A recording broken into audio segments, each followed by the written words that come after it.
Here's the old Honda key fob right here, and here's the new one.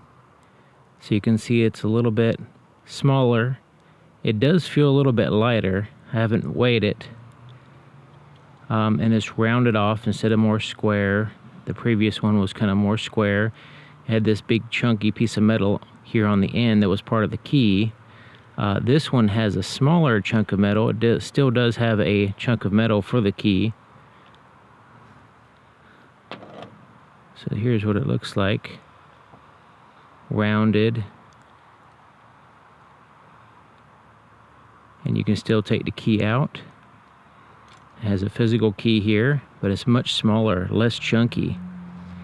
And how you change the battery is you take this right here, this chunky part, and you put it inside here, kind of fits in here, like so.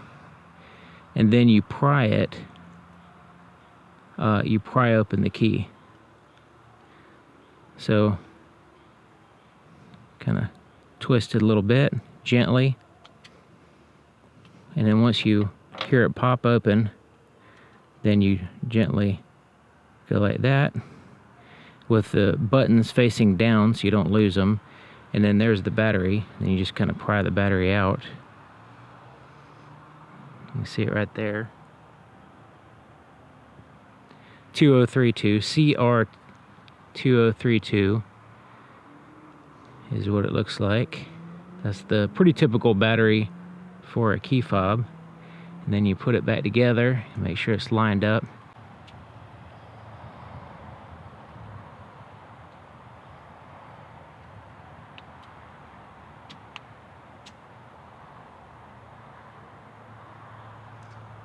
Basically, once you get it kind of lined up right, you'll be able to start snapping it in place and work your way around to snap it in place. If I had better lighting, I can see it a little bit better, but basically, you just got to line up the edges, make sure that this center part stays aligned, and you can snap it back in place. And then once it's snapped back in place, you can put the key back in, and you're ready to go. So I think this is a big improvement over the prior key. The prior key was a little bit heavier than what it needed to be, a little bit bigger than what it needed to be. And so I think the new design is really good for Honda.